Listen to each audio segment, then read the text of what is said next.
والصلاة والسلام على سيد المرسلين وعلى آله وأصحابه أجمعين. رب زدني علما رب اشرح لي صدري ويسر لي أمري واحلل عقدة من لساني يفقهوا قولي. Chapainawabganj forum কর্তৃক আয়োজিত আজকের প্রীতি সমাবেশে উপস্থিত সম্মানিত অতিথিবৃন্দ এবং সম্মানিত সাংবাদিকবৃন্দ এবং অন্যান্য অতিথিরা, আসসালামু আলাইকুম ওয়া রাহমাতুল্লাহ। শুকরিয়া জ্ঞাপন করছি মহান আল্লাহ পাক সুবহানাহু ওয়া তাআলার, যার অশেষ মেহেরবানিতে ফেস্টিভ্যাল মুক্ত বাংলাদেশে আজকে আমরা সবাই একত্রিত হতে পেরেছি, আলহামদুলিল্লাহ। খুবই সংক্ষেপে আমি আমার কথা শেষ করব। আজকে উপস্থাপক আমাকে নায়ক হিসেবে পরিচয় করিয়েছে। আমি নিজেকে নায়ক হিসেবে পরিচয় করাতে চাই না, আমি একজন কর্মী হিসাবে আপনাদের সামনে নিজেকে পরিচয় দিতে চাই। 24-এ যে ছাত্র জনতার অভ্যুত্থান হয়েছে, যে বিপ্লব হয়েছে, এই বিপ্লবের নায়ক হচ্ছে আমাদের শহীদরা, আমাদের গাজীরা।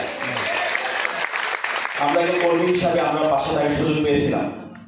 আমরা শহীদ হওয়ার জন্য গিয়েছিলাম, আল্লাহ পাক সুবহানাহু ওয়া তাআলা আমাদেরকে কবুল করেনি, কিন্তু আমরা কথা দিচ্ছি শহীদদের যে আকাঙ্ক্ষা ছিল সেই আকাঙ্ক্ষা বাস্তবায়ন হওয়ার আগ পর্যন্ত আমরা আমাদের লড়াই চালিয়ে যাব এবং আমরা নিজেদেরকেও আমাদের জীবন প্রস্তুত করার জন্য আমরা প্রস্তুত আছি।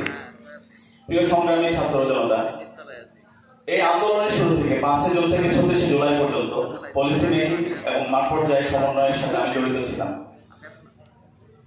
আন্দোলনের শুরু থেকে আমাদের আজকে এখানে আমাদের ইসলাম বুলবুল ভাই আছে, আমার প্রতিদিন ভাইয়ের সাথে কথা হতো। চাঁপাইনবাবগঞ্জের সন্তান আপনাদেরই ভাইয়ের যে অক্লান্ত পরিশ্রম, ভাই সার্বিকভাবে আমাদের পরামর্শ দিয়েছেন এবং সাপোর্ট দিয়েছেন, আলহামদুলিল্লাহ। আমরা আশা করব আপনাদের জায়গা থেকে আমাদের 24-এর ছাত্র জনতার যে আকাঙ্ক্ষা, আগামী দিনে আমাদের যে নেতৃত্ব আমরা চাই, সব নেতৃত্ব, আপনারা আশা করি সেই জায়গায় সব নেতৃত্বকে বাছাই করবেন এবং আমাদের যে শহীদদের আকাঙ্ক্ষা, সেই আকাঙ্ক্ষার আলোকে আমাদের চাঁপাইনবাবগঞ্জ গঠিত হবে ইনশাআল্লাহ। তো সবার কাছে অনেক অনেক দোয়া চাচ্ছি, আমাদের জন্য দোয়া চাই। আমি আমার কথা এখানে শেষ করছি। আসসালামু আলাইকুম।